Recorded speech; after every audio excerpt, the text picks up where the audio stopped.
I ain't gonna say who's on the beat, cause you should know it by now. Check it. Hey yo, music's on my mind, love my 5950, I ain't lying. Check it. Yo, this ain't a fitted song, this a get with it song. Yo, what up? Yo. BTV Sports, what is up? In 4K. Oh, THX, baby. I love it. What's up, dog? What's going on, man? Ladies and gentlemen, welcome back to BTV Sports. Yo, BTV Sports, I should say. Yo. We are live in Bravery Studios in lovely Garfield, New Jersey. Shout out to Mar Behind the Glass. Thank you very much, brother. Marvelous. Looking marvelous. Yep. As always. The Marvel Universe. Yes. Marvelly, yes. We're just as mutants. We're just as metahumans. That's all. There you go. All right. So we first and foremost, before we go on with the show, we just want to give a big shout out to our guests from last week. Shout out to Des and Carlos for coming through. Appreciate you guys. Yeah, A+ guests. Man, I can't wait to have them on again, man. Yeah. 36, bro. Felt like the Super Friends, man. Oh, yeah. I like that. I like that group dynamic. Yeah, it was like Voltron. Oh, we just got together and just formed. Yeah, and I'll form the head. All that good stuff. Good. You got a better looking head than I do anyway. Yeah. All right, but let's get into it. I know we're up against the clock today, so yeah, we got a lot to cover. So the last time we were talking about the preview for the Jets and the Chiefs. Yes. And then we also talked about the Cowboys and the Patriots. Yeah, yes. we recapped that. Yeah, I almost forgot because of how irrelevant they've become recently. So yeah. Shout out to Under Review. Yes. But anyway, so let's lead it off with the Cowboys and the Patriots, because what a fall from grace New England has become. I mean, I want to give the proper respect to the Dallas Cowboys because they are one of the best teams in the league. They got a top 5 defense, arguably a top 3, but yet they made. I didn't think it was possible, but they actually made Zach Wilson look better than Mac Jones. Oh yeah. I mean, one more.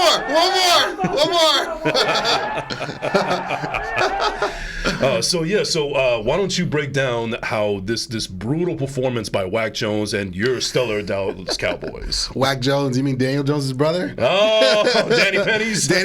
Well, we can get into that in a little later. We'll get into that. Yeah, but let's start off with America's team and the other quote unquote America's used to be team. Yeah. Oh man, the worst defeat in Bill Belichick's NFL career. Oh, loved it. Can you savage for that? That is savage. You may want a savage, but I want a Ric Flair for that one because that felt beautiful. Some Ric Flairs for that too.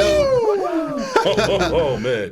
Dan Quinn was in his Santa Claus duffel bag as always. It was beautiful to see us bounce back from Arizona. When I tell you, after a Cowboy loss, Mike McCarthy teams, they go into savage mode, they go into beast mode, and Dan Quinn and this defense. Listen, when J-Ron Curse is cursing during the pregame huddle and letting guys like, yo, you can't be F with, you can't be F with, you can't be F with. Like J-Ron Curse is my guy, man. I'm gonna come here with a J-Ron Curse jersey eventually, man, because he sets the tone for our defense. Of course, him, DeMarcus Lawrence, Micah Parsons. The lion is always hungry. And let's not forget Duron, not so bland. Yeah. Cali guy, Fresno State's own right there. Fresno State Bulldog, Duron Bland. He's filling in for Trayvon Diggs, All-Pro. Took it to the crib.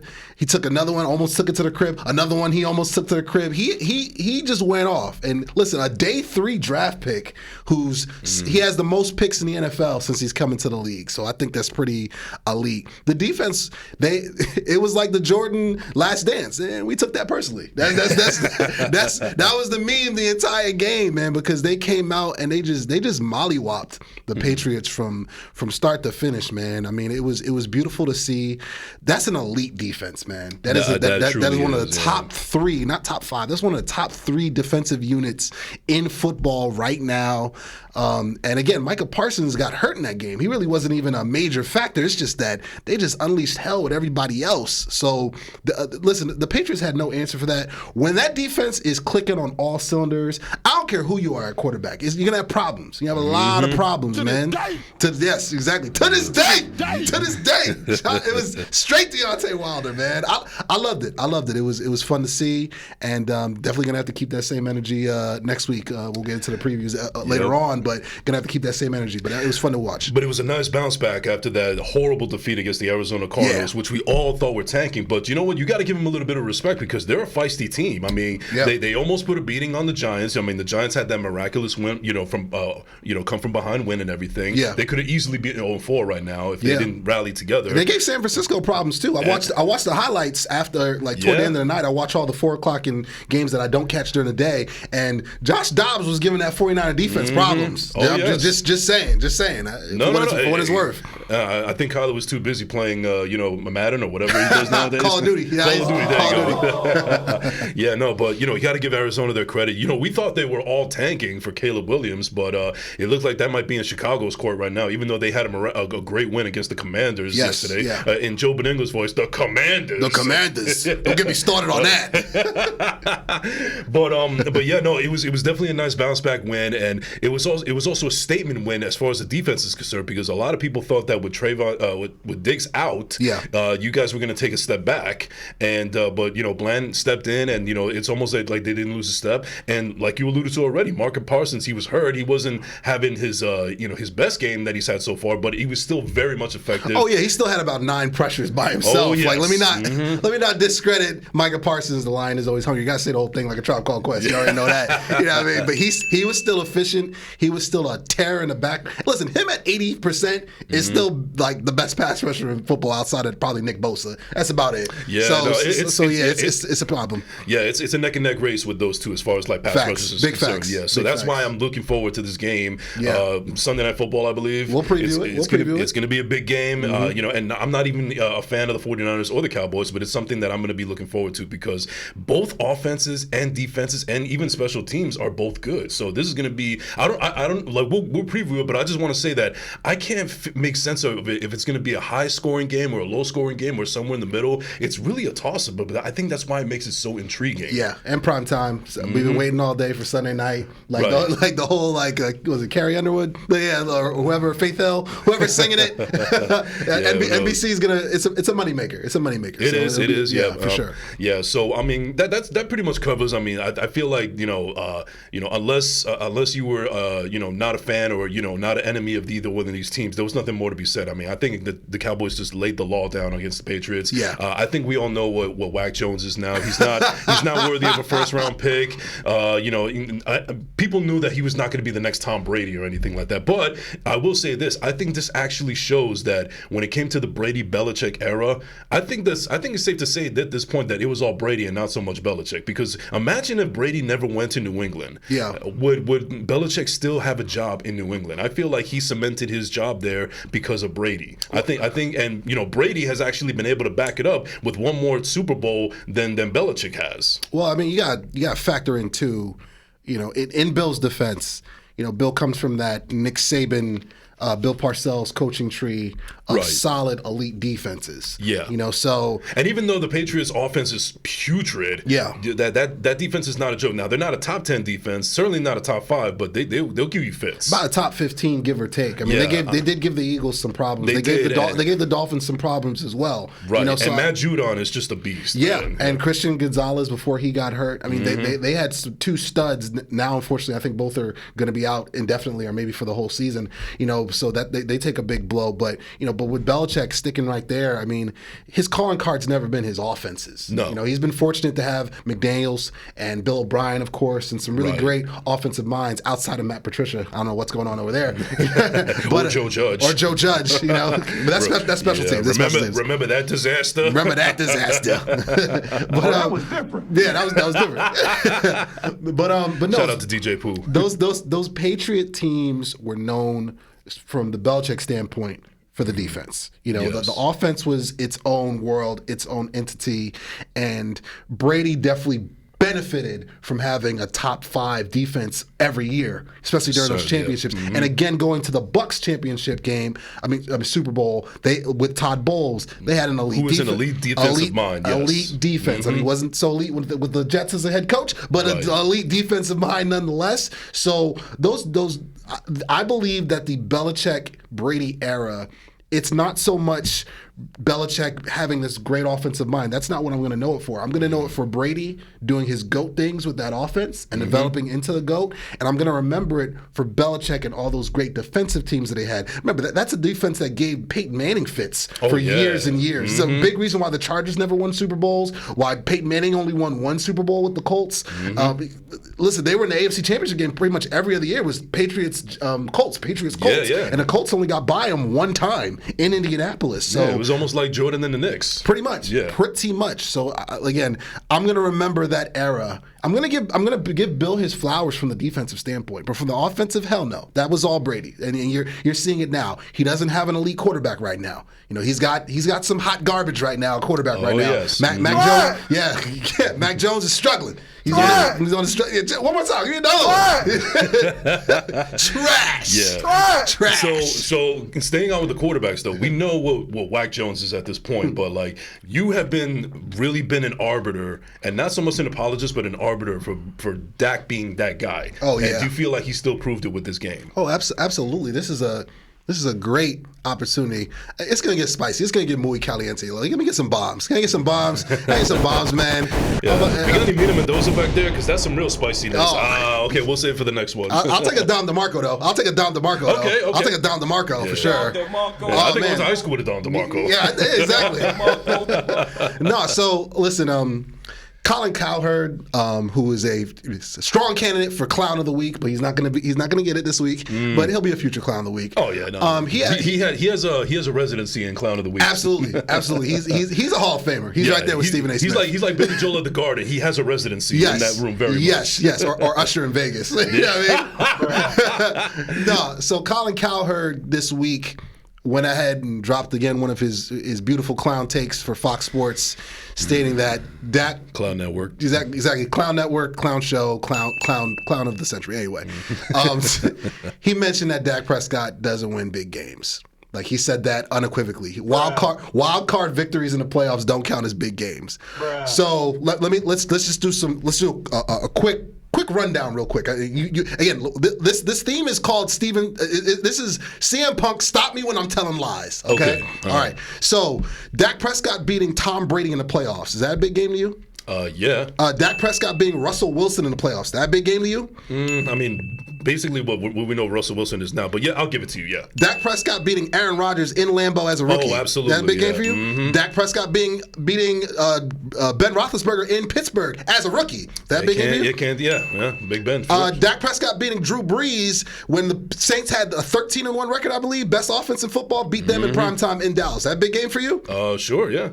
So Dak Prescott hanging 40 on the NFC champion Philadelphia Eagles last year on Christmas Eve. Can I introduce you to that? Is that a big game for you? That a big game for you? Especially a division game. Like, how can it not be? Yeah, so I just rallied off just a handful. I'm going to stop there. Yeah. Where's my camera? I'm going to stop there. Dak Prescott wins big games, all right? He does not have the Super Bowl success. He does not have the playoff success outside of those 2 wins yet. He still needs to get past the 49ers. He still needs to get past some major hurdles to have Super Bowl success or whatnot. But the narrative to say that this man, Rain Dakota Prescott, first of his name, got to say the whole thing like a Tribe Called Quest, to say that he does not win big games that's what the kids call cap. Big cap, 100% cap. New era links. Yes, all that. Yeah, so, speaking of cap, make sure you get your old Ugo Boy merch. Grab the merch, Ugo Boy podcast. Link in the description. But again, Ugo Boy. Dak Prescott is the man to lead the Cowboys. I've said it on my show. I've said it in numerous interviews on other shows. He's the best quarterback the Cowboys have had, not since Tony Romo, since Troy Aikman. He's got the wins. He's got the numbers. He's got the regular season wins. He's missing the postseason success, and that's what he's going to be measured against. And by the way, he's beaten the 49ers twice in San Francisco. Give me a Don DeMarco for that. Give me a Don DeMarco for that. So the narrative that he can't beat the 49ers, been there, done that twice. And one of those was against Kyle Shanahan. So again, I'm not going to sit here and allow the bull and the slander and the foolishness from the hot take, fake take shows to be the story or whatnot. We're going to get on here, Jason with the good hair, me with the beard. We're going to be on here on a weekly basis debunking the foolishness. Dakota Prescott is that guy. I'm not guaranteeing anything, but trust me when I say this. He's going to show up in San Francisco. And if they win, they're going to have to mute me from this microphone because I'm going ham after that game. Would I be out of line to say that in this stratosphere right now, Dak Prescott is sort of like on Phillip Rivers territory, an elite quarterback that knows going to win big games. He just doesn't have the championships or the playoff wins to back it up. Yeah, you could say that. I think that's fair to say. By the way, Phillip Rivers is going to be a Hall of Famer. As much people hate to admit that. I think he's a little bit even below Phillip Rivers because at least Phillip Rivers got to a conference championship game. Right. You know, with the Chargers, but again, they couldn't get past the Patriots. So he has to have the playoff success. And this is why Mike McCarthy took over plays. This is why Kellen Moore is no longer there. This is why the front office invested with real additions with Brandon Cooks, with Michael Gallup coming back from injury, with Tony Pollard coming back as well. This is why the front office invested to put the weapons around him. Because last year, we mentioned in previous episodes, last year the weapons weren't there. The second Tony Pollard got hurt in that playoff game, I was like, we're probably going to lose this because we can't run the ball. Nobody scares you outside of CeeDee Lamb, but that's different this year. I'm not guaranteeing that they're going to beat the 49ers this week or whatnot, but I feel more comfortable and confident that they're equipped with Brandon Cooks, Tony Pollard, CeeDee Lamb, Michael Gallup, and Hunter Lepke, our fullback. I feel way more better coming into this matchup. It's going to go down to the wire. We'll talk about it later, but I feel a lot better about this matchup because the talent around Dak, he doesn't have to do everything. You know, he's set up to succeed much better than last year in the playoffs. All right. That makes sense. Yeah, Facts. you took the words right out of my mouth. All right, so shifting gears here. So we covered the Cowboys, and now we got to get to the other big game that happened this past week. It was the people was going to call it the Taylor Swift game. It was the Chiefs against the Jets at MetLife Stadium. Aaron Rodgers did make an appearance, and I think that actually boosted the team morale and everything. Yeah. Now, the crazy thing is that everybody knew that this was probably going to be a bloodbath because the Jets offense has been very shaky. They still, even in that game, even though it was an impressive game, they still lost, unfortunately. But it was just the same narrative that in the first quarter they haven't been able to score any points. Not even a field goal. They go into the second quarter with 0 points on the board, and then afterwards the defense. I don't know what was going on with the defense. I mean, DJ Reed, with the whole thing about the 85 Bears, how we could be the 85 Bears. We all knew that it was ridiculous going into the season anyway. Yeah. But that's just, he's eating his words more and more because even though the defense has been pretty decent, I don't want to say it's elite, but it's been pretty good. I'm pretty sure that a lot of teams are going to have a tough time with that defense. It's just that the offense really has to get going because I feel like the defense is getting winded by being on the field too much. It was just another 3-and-out fest with Zach Wilson in the offense going in the beginning, but the defense wasn't able to hold up. I mean, almost at the half, it was 17-0, and it looked like history was about to repeat itself, and it made me so nervous because we are so horrible in primetime games, whether it's a Monday night football game, a Thursday night, Sunday. True. Y'all suck in primetime. Oh my God! I mean, don't even get me started with the whole I see Ghost game with Sam Darnold. Lordy, I remember that. Giving me PTSD. I'm seeing Ghost now. Oh yeah. No, I put a shotgun in my mouth for that one, yeah. I wish I had mono like Sam did that year. That's how bad I was. That's how bad I felt. But anyway, that's neither here nor there. So we looked like history was about to repeat itself. Yeah. And then I don't know what happened. Something clicked in Zach Wilson. I don't know if it was the presence of Aaron Rodgers. I don't know if it was, something just clicked. I don't know if he took off that ridiculous headband that everybody thought that he looked like a villain from Karate Kid. But sweep the leg. Mm-hmm. Did you even check out this stat that all right? So the Jets didn't win. Kansas City ended up winning by 3 points. Everybody had the Chiefs as a 9.5 favorite underdog. Mm-hmm. The Jets were 9.5 underdog, and they kept it close. It was just a 3-point loss. And did you know that in the entire career of Patrick Mahomes, college and pro, Zach Wilson is the first quarterback to have a higher QBR rating than Patrick Mahomes? Yeah, I saw that stat, and that was bonkers. And that is amazing. Well, you gotta Marv is on one tonight. you gotta keep in mind.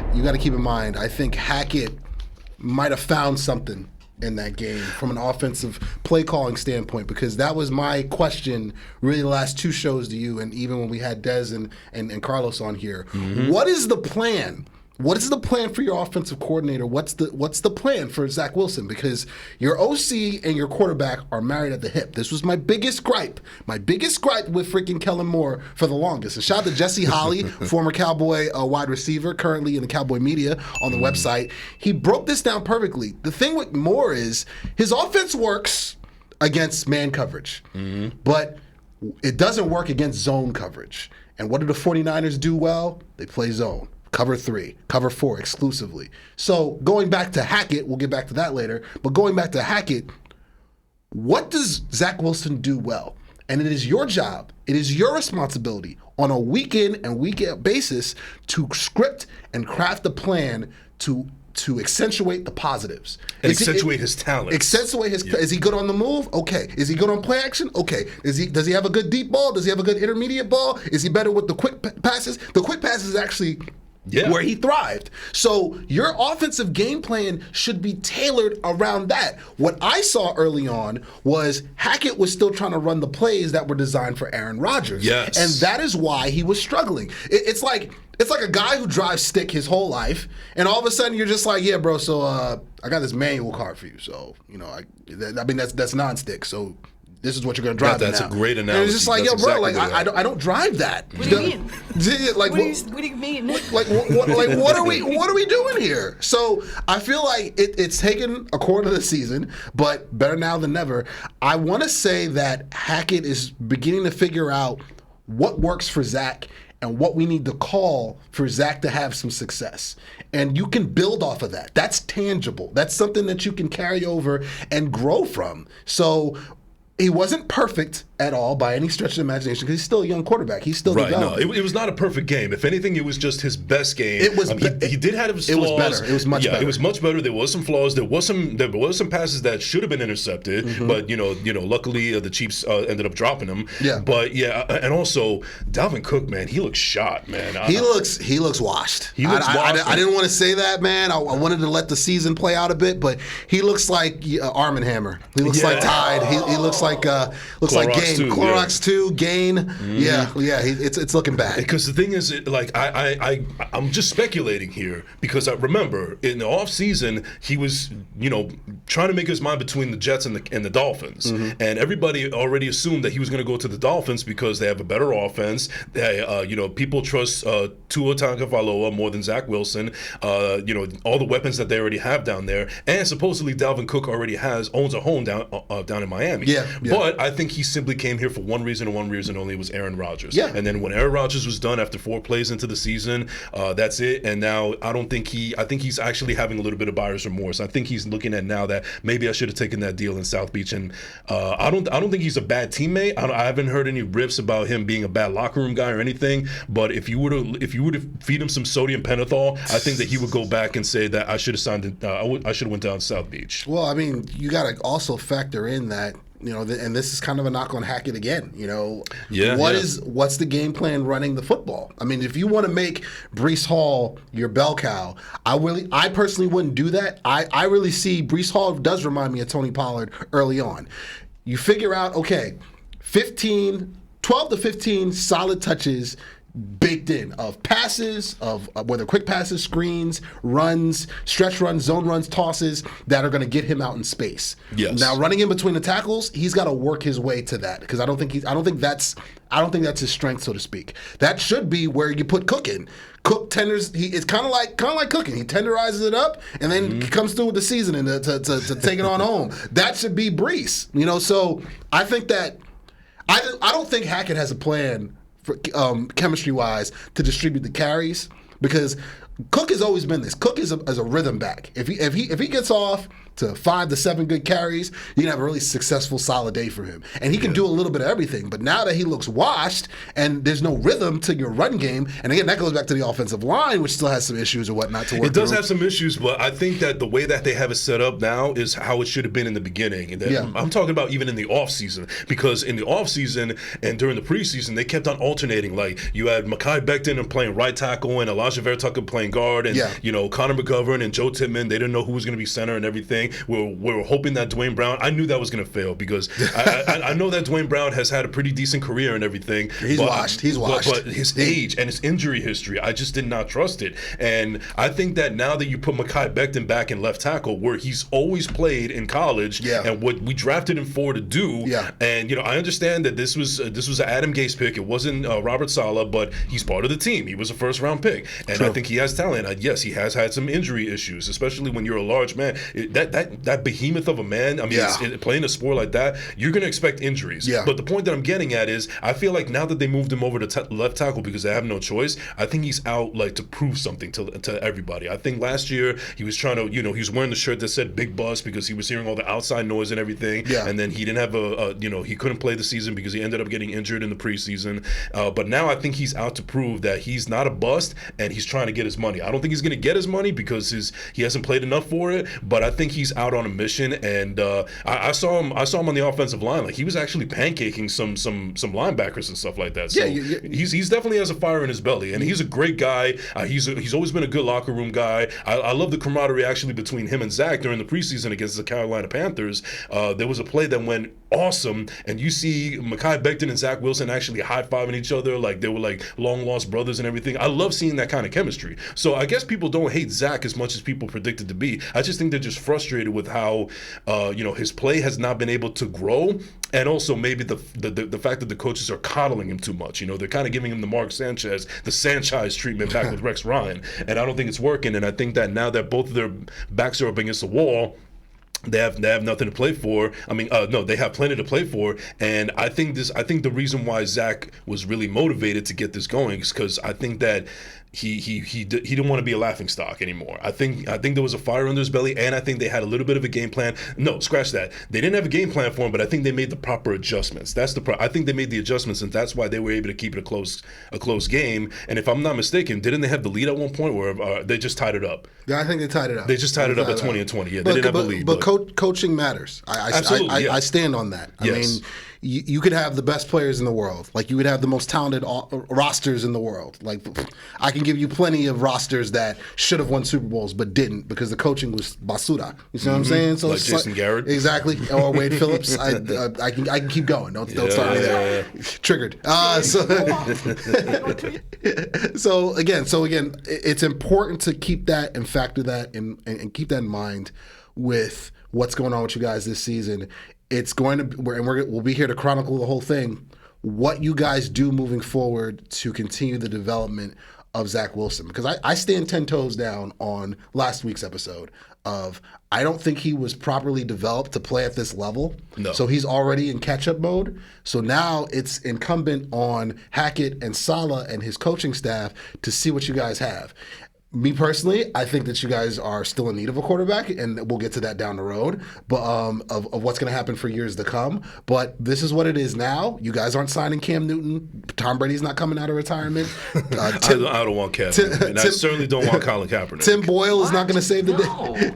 Tim Boyle's not going to save the day. No. Chad Pennington's not coming out of retirement. No. Vinny Testaverde's not coming out of retirement. Yeah. You know what I'm saying? Joe Namath is not going to find the fountain of youth anytime soon. No, he's not getting CGI fixed with freaking like Indiana Jones. Like, you guys are stuck with Zach Wilson for the foreseeable future. Yep. So this is what it is. So it's on the coaches to see if you guys have something there, and we're gonna find out unequivocally. One of my favorite words. We're gonna find out by the end of the year what you guys have. So that's going to be the. I feel like the narrative has already been written, but because here's the thing. Yes, Zach Wilson had a tremendous game last week, probably the best game of his career, of his professional career, I should say. Yeah. But I've like I said before, I feel like I've seen this movie before. I remember that in his rookie year, he had an amazing game against Tennessee, and then he stunk it up against New England the next week. I remember when some of it eludes me right now, but there's been moments. The point that I'm getting is there's been moments where Zach Wilson plays a a great game, a manageable game, or pretty good enough to win or not not to lose. But he's never been able to have consistency. Like it's almost like he has one great game and then afterwards he stinks it up the next one. And that's why this next game against Denver, which is a very important must-win game for the Jets, especially since there's a lot of hoopla behind it, especially what happened in the offseason with Sean Payton's comments. This is a big game for the Jets. It's a must-win, especially considering the fact that they're 1-3 right now. And but the thing that worries me is that, like I said before, I feel like I've seen this movie before. I've seen Zach Wilson have a great game, and then afterwards he follows it up with a stinker. And I really hope that history doesn't repeat itself in this case. Your magic number, bro, is 9. Can you guys get to 9 wins? Because I think honestly, I think 10 would be safe enough to get you a wild card. But let's just levels here. Let's just baby steps. Right. Aim for 9. If you guys can get to 9 wins, maybe 10, that should be enough to win a wild card. Possibly, yeah. It's just going to be tough because Buffalo and Miami, they show no signs of slowing down. But remember, there are 3 wild cards, so that is true. So keep that in mind. There's the extra wild card in there. You guys should be that number should be everywhere in the facility right now. Let's get to 9 wins, have a winning record, and have the tiebreakers, win the key games, win some divisional games. I mean, you guys have already proven that you can beat Buffalo, even with Zach Wilson. So 9. That should be the magic number for Saleh and the boys and Gang Green. You guys should try to get to 9 wins. That should be the goal. All right. Yeah. No, I'm total lockstep with you. So all right, and also I'm really glad that there was a lot surrounding around the whole Travis Kelce and Taylor Swift thing. But I think that because the fact that Travis Kelce didn't score any touchdowns or anything, that they didn't focus too much on Taylor Swift. There was actually a funny thing that I saw on the internet where there was one moment where Zach Wilson was sitting on the bench and he was drinking his water and he's looking up, and then afterwards the camera goes to Taylor Swift, and that they feel like, as a joke, they felt like that was the moment when Zach Wilson finally unleashed it. He saw that beautiful face of Taylor Swift, and that's when he became like Zach 2.0. Listen, man, Taylor Swift looks like every girl I went to Penn State with, bro. Like, give me 2 savages there. Like, it's just facts, bro. She just does. You know what I mean? But she makes pretty good music. It's not my cup of tea, but she's not ugly. It's not my cup of tea. I got nothing against her, the Swifties. No, I just come on. I don't have anything against the Swifties either. I just think that the NFL was a little bit too clownish to actually roll with this. Like, one of our best players and one of our most profitable players is actually dating the most popular pop singer in the world right now, I should say. Let's take advantage of this. What do you gain from that? Mark for double on the boards. The marvelous one. Bravery up, all that good stuff. Let's keep it moving to the Giants, to the G-men, to the G-men. In his case, I think that G can stand for gynecology at this point. Can we get a savage for that? That's a savage. Okay, I see what you did there. Savage. Or god dang. I guess we could talk about the game, and then afterwards we'll follow up with the controversy that followed with it, because it set the sports world on fire. Oh yeah. With the comments with a certain shout out to Don LaGreca. Get you on the show, baby. Yes. So I watched the game. I watch all football. I love ball. Even when my team takes an L for the week and my week is trash, I'm like, let me just watch a game to get my mind off it. But we took a dub to it this week. As a Jets fan, I know that all too well. Yeah, and I also notice I watch all these other games and I'm like, why can't we play like them? Even if we don't win, why can't we at least play like they actually belong in the league? I know the feeling. Long suffering here too. So again, the Giants were hosting the Seahawks. I was interested to see how Dable and this offense was going to start to navigate things, because they've looked trash this year. They really have. I knew coming in that Waller has been all world talked about as this game-changing player, and I didn't see it. I mentioned it in weeks past. I didn't see it. I didn't see it with Hyatt. I didn't see it with Paris Campbell. I didn't see it with Slayton. And of course, the coup de grace, Saquon Barkley was not playing. And when Barkley doesn't play, Danny Pennies really looks like Danny Pennies. Because, again, there's only so much running you can do, bro. And when your offensive line is trash, there's only so much that you can do at the quarterback position. Oh, yes. So I saw a regression. And I've seen that steadily with Jones all year long. At least with last year when they were beating up on bad teams and they got into the playoffs. He got the playoff win against the Vikings. He cut down on turnovers. His decision-making was better. Saquon was healthy, so you had a run game. Everything was lined up for him to develop and take that next step and be a competent quarterback. I never saw him as a superstar. I saw him as what Merrill Hodge saw him.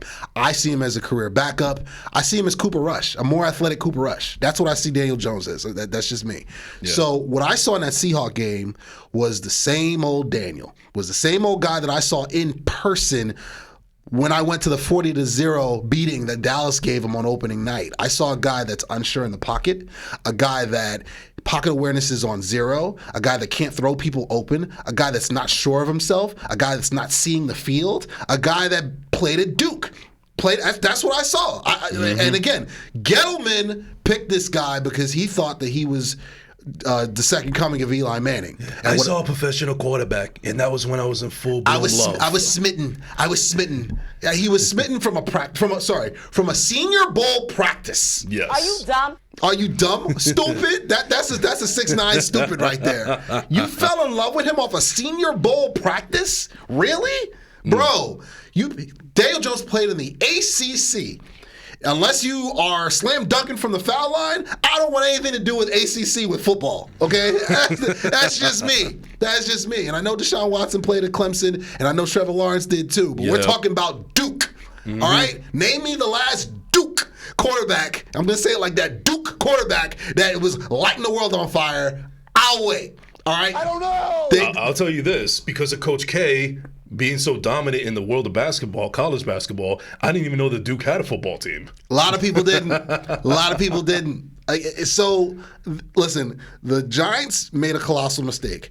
Yeah. They should have put I've said this before, I'll say it again. They should have franchise tagged Daniel Jones. This is your audition year. And then give Saquon like a 3-year contract. Give him a 3-year deal, 15 million a year or $12 million a year. Throw on some bonuses and some incentives. Like, listen, if you rush for 1,500 yards and play in all the games, you get an extra $5 million. He'd have signed that in a New York minute or a New Jersey minute because they play in Jersey. Because they play in, East Rutherford. So let's get it right. But no, they doubled down because, again, their owner makes football decisions, as we mentioned before. John Mara, yep. John Mara was like, no, this is our franchise guy. He's going to lead us for the next decade plus or 2 decades, just like Eli did, and we're going to pay him. So now you have a problem because you can't cut him next year because that'll be like $60 million in dead cap. But in 2 years from now, so the year after next, they can get out from under him. But if their losses continue to pile up, mark my words, I'm Dable, and I'm Sheen, and I'm going to Mara, and I'm like, listen, we have to draft a quarterback this year because we want to keep our jobs. And we want to develop him as soon as possible because we're light years behind the Cowboys and the Eagles that are in our division. Yeah. And the church is still out on Sam Howell, but those 2 teams that are in your division that you play twice a year, and you can add the 49ers in there with Purdy, you can add a number of NFC quarterbacks. The Giants are behind the 8 ball because they paid the wrong guy. Yeah. Daniel Jones was the wrong guy. And also, to defend Daniel a little bit, the Giants didn't do any favors. I mean, this is a guy who's had 3 head coaches in his entire. He started off with Pat Shurmur and then Joe Judge, and now he's got Brian Dable, who's probably the best out of all of them. He did win Coach of the Year, but the problem is right now is that in the second year of Dable's tenure, people already have been comparing it as to very McAdoo-ish because I really do believe that overall the Giants have a coaching problem, and I love Brian Dable. You believe that? I do. I do love Brian Dable. I love Wink Martindale, but I'm not so sure how much. I think he's on a short leash right now because that defense is just giving up points after points after points. It just doesn't seem like they're playing hard, and that offensive line. I mean, the offensive line coach. I'm surprised he's not on the unemployment line right now because that offensive line is a sieve. They can't stop the bleeding. I watched a clip from that Seahawks game. That was, oh my God, that was a horror show. All 5 guys got beat. on one play. I've never seen anything like it in my life. The left tackle, the right tackle, the left guard, the right guard, the center. The ball snapped, and then and the Seahawks didn't even blitz. They just sent 4. I think they sent 4 or 5. So like 4 on 5 or 5 on 5, and everybody got home. Just get beat.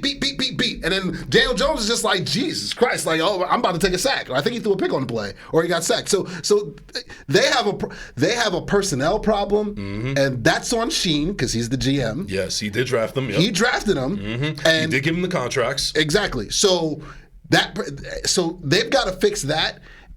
I'm interested to see what happens this week with Miami, because if they get the doors blown off them, mind you, they got a hard schedule coming up over the next few days. Miami, Buffalo.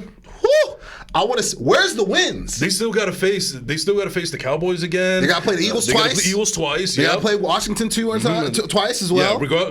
Besides last night, Washington, they're a feisty team. Yeah, gotta give them that. They're gonna give teams problems. Yeah, Jack Del Rio usually gets his defense ramped up in the middle to the end, especially of the season. for NFC East games. Yes. So what I'm saying is, this thing can go off the rails really quickly. How they play the next few weeks, we're going to talk about it. We'll be here next week, same bat time, same bat channel. I want to see where are the wins coming for the Giants, because Daniel Jones, he's not it. I said that when the season started, and we both agreed on it. Mans is not it. So sorry, Des. I hate to break it to you. I told you when you were right here on the show, bro. Mans is not it. He's not it. So. Not to throw Des under the bus, but how is it that when you try to ask him if he thought that Daniel Jones was the guy for the Giants? I love you, Des, but I feel like you were kind of dancing around the question. I kept on wondering. I was still looking for a yes or a no. I'm sorry to shout you out, Des, like that. I'm sorry to throw you under the bus, man. But facts are facts. We got the evidence to back it up, bro. I think for he'll be back on here. You got the answers, man. You already got the answers. Shout out to Marv on the boards, the marvelous one. I think Dez is in the same position as a lot of Giant fans. Listen, they paid dude $160 million. This year's guaranteed. Essentially 40 a year. Exactly, 40 a year, prorated. He's not going anywhere this year. He's not going anywhere next year. They can get out of it in 2 years, and he did mention that. I give him props for that. But when you've got to start over at the quarterback position, that's a tough spot to be in. You can speak from experience, going with Sanchez and Darnold, and now with Wilson. You guys are still in quarterback purgatory, and you've even admitted it. Yep. I've been there. I'm pleading with you. I've been there, bro. Talking to you, Des. Talking to you, man. I've been there. When Troy Aikman left, those 6 years when we had Quincy Carter and Vinny Testaverde and Randall Cunningham and Tony Banks and Clint Sterner and Chad Hutchinson, most of those guys are baseball players. when we were rolling out hot garbage week in and week out, when Jerry Jones was picking players before Will McClay and Stephen Jones took over, it was rough. So when you don't have the guy at quarterback and you're dealing with some foolishness under center, it's a tough spot to be in. But trust me, Giant fans, as long as that man is under center, y'all ain't winning a damn thing. Yeah. I hate to break it to you. Mm-hmm. And speaking of hot garbage, how about the fact that Evan Neal had the gall? Unmitigated gall. To actually shout, basically throw all Giant fans under the bus. Now, here's the crazy thing that kind of pissed me off about it. I am not a Giant fan. I have no love for the Giants necessarily like that. I respect the organization and some of the players, and Lawrence Taylor was one of the GOATs and all that and everything. But Evan Neal, I guess I was offended because it took me back to that time when I was a bartender and some guy was angry at a mistake, at a joke that I might have said that came off misconstrued, and then he actually went the extra mile to say, like, how much do you make here, bro? How much do you make? And this is, show some appreciation. So for anybody that's kind of in the dark, which I'm surprised you would be because it was all over the news everywhere, that Evan Neal was basically angry at the Giant fans, booing them because they're getting killed. They're getting mollywopped. In prime time. In prime time. And the crazy thing is that this wasn't after the game. It wasn't post-game. He actually had time to think about this and ponder on it and cool down, and actually had the gall to actually compare, make fun of people that are quote-unquote hot dog flippers and burger flippers. I'm a lion. Why should I care about what sheep think? These people pay your salary. Facts. We are the reason. Us fans, sport fans, are the reason why you are in the position that you're in right now. Maybe you're all spoiled because you came from Nick Saban and Alabama, and you kept on winning, and now you're with an organization that has a good, prestigious, classy, respect and everything in NFL tradition. But you guys haven't been anything in the last decade, and now that you're on a losing situation and a losing team, you don't know how to handle it, and then you got to throw everybody that's under you, that makes less than you, under the bus. I'm sorry, man. That goes to show that you are spoiled, you are a punk, and yeah, just like Don LaGreca would say, I would cut his fat ass. Savage. You're stupid. And mind you, I am not a Giant fan, but I was still offended as a fan of the sport because listen, my day job, I'm just a truck driver, bro. So basically, he's saying that, oh, you drive trucks for a living, you block for a living. The only difference is that I actually. You actually make a lot more money than me. Other than that, man, you bleed just like me, bro. And I'll just bring it on home, bro. You're a bust right now. You're not even a good pro football player right now. No. Let's just take it from the base level. Take the Giants out of it. Okay, they're bad. They're really bad. Okay, they're not good this year, as I kind of predicted that they would take a step back with a harder schedule. But let's just take him in a vacuum. Evan Neal, the pro football player, attended Alabama, right tackle for the New York Giants. You're not good. You're one of the worst players at your position. You're a turnstile. Right now. Yes, he's getting beaten consistently, week in and week out, turnstile. Straight turnstile, bro. You're not good. So it's one thing if like a star player, if like a Micah Parsons who would never, or or JJ or TJ Watt or whoever, or Nick Bosa, whoever would come out and say that, who's an elite player, they'd never say that because they have enough self-awareness not to say some foolishness like that. Exactly. But take it from a good player saying that. You are absolutely bad at playing football right now. So who are you to speak on fans? They're allowed to boo, and plus you're not good. You're not good. You're one of the worst players at your position. You're one of the worst players on your team, and your team's bad. So what does that really say? So you coming out and saying that, disregarding fans and being condescending, that says a lot about your character. And I'm glad he apologized, but again, it was very hollow. It was very doctored. Giant fans, they're not gonna forget that. You just take a snapshot of an apology on your iPhone and then post it to Twitter. Or use ChatGPT. To make it. Anyway, so yeah, I think that they're gonna get their. I actually do think they're gonna get their doors blown off by Miami. I hope so. Yeah. I hope so. It'd be nice for him. Yeah, I don't think Evan Neal is gonna continue to improve. As he said, he's like getting better every day. He's trying to improve. I don't see it, bro. I don't see it. You and the team know more football than I do, but you can't beat the eye test, man. No, the eye test is not passing at all. All right, we got about 5 minutes left, so we got to do our predictions, and we got to do our clown of the week. Oh yeah, to wrap the show up. So, I'll start with you. All right, so my prediction, like I said, I think this is a very important game for the Jets. They did go into Denver last year. Can you believe that they've played Denver in Denver 3 years in a row already? That's like a thing. I don't know why. I don't know why either. Schedule makers. Yeah, but it is what it is. But I think that Nathaniel Hackett is taking this, this game personally. And it was reported that Connor McGovern and Gang Green are actually out for blood. So I think they're going to come out hard. And I think that with that defense, and Denver's got a horrible defense. I think they're the worst in the NFL right now. They gave up 70, bro. Yes, they're bad. Vance Joseph was not a good head coach. He's certainly not a good defensive coordinator. Yeah, it's not very working. Overrated. So. I don't think it's going to be a blowout, but I think the Jets are going to have the answer. I'm going to go 23-20. I'll go 27-20. 27-17. The Broncos offense, they're having a lot of problems right now. I feel like Sean Payton and Russell Wilson, they're headed to divorce. Yeah, it's not going to end well for either one of them. It is not, and they've got a lot of problems from a roster standpoint. Peyton has not really put his fingerprints on that team yet. He kind of inherited a lot from the Hackett regime. Yep. So he's got a lot of fixing to do, a lot of team building to do in the offseason. Yes. I like you guys. Again, you guys have had this one circled. I like the Jets in this one. I think you guys get the win, and I want to see more development of Wilson. That's the main thing I'm going to be looking at. All right. And real quick, what do you think for Cowboys 49ers? I'm speaking with my heart here, 100% with my heart. Again, this right here is the Last Dance Jordan meme game. We took that personally. This team has knocked us out of playoffs the last 2 years.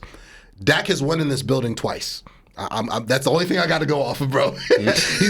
Dak has won here twice, and Kellen Moore's not calling plays. Mike McCarthy is, and so it's really McCarthy versus Wilkes, who's the defensive coordinator for the 49ers. That's right. And Kyle Shanahan versus Dan Quinn, who worked together on the Falcons staff that blew the 23 lead in the Super Bowl. Oh, so I'm going to go with Cowboys in a classic. It's going to be a tight game. Tight. I'm talking like down to the wire. I see the Cowboys pulling it out 24-21. 24-21. All right, there we go. And real quick, I'm going to let you start off with Clown of the Week for you. Oh, man. See, I hate to do this. You know what I mean? I love my sisters. I love my black sisters. Sue me, I'm rooting for everyone that's black. God, I know where this is going. Woo! I love my black sisters. You know what I mean? So I got to preface it with that. Joy Taylor, come on down, man. You get a Clown of the Week, man. I'm sorry. I'm sorry, but I'm not sorry. Where's the circus music, by the way? Do we have it? Nah, she got to get it, bro. Yep. She came out and said, this isn't even from just this week. Well, part of it is from this week. She said the Cowboys are as good as the defense, which means that, I don't know if you knew this, bro, but quarterbacks play defense now. So every good team that's out right now, yep.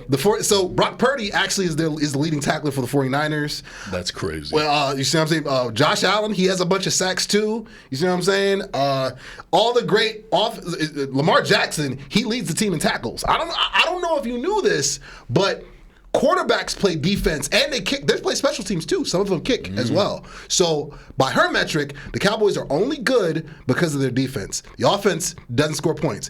You know who has the fewest interceptions in the NFC East? It's Dak Prescott. They're not good in the red zone right now, but he's not holding the team back. According to her, he is. According to another Clown of the Week candidate, Shady McCoy, he is. But sorry, Joy, stop hating on Dak. I don't know if he you slid into DMs and he didn't reply back. I don't know what happened. I don't know what happened. But leave Dak alone, man. Like it's not that serious. So sorry, girl. I love you. You're one of the most gorgeous women on television right now. Huge fan of your work for years and years and years. But you got to take this red nose and green hair this week, girl. I'm sorry. Joy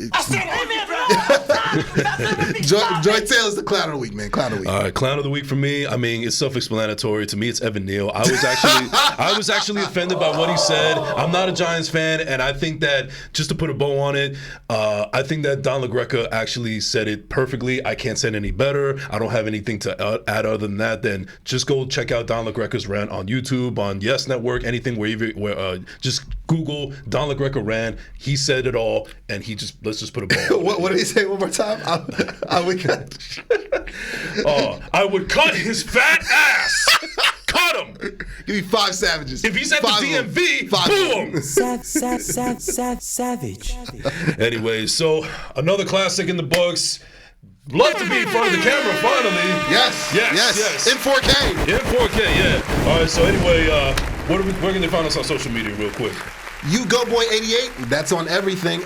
TikTok, Instagram, Facebook, Twitter, the whole nine, or X, whatever. And UGoBoy Media, all one word. So basically the music is on UGoBoy88.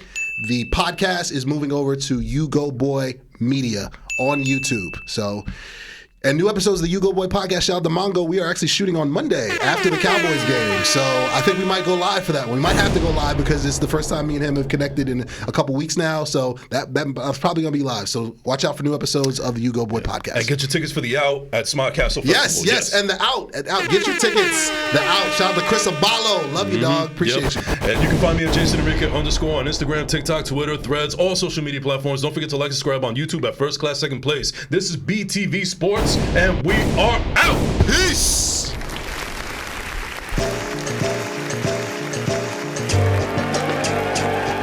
Yeah. I ain't gonna say who's on the beat, cause you should know that by now.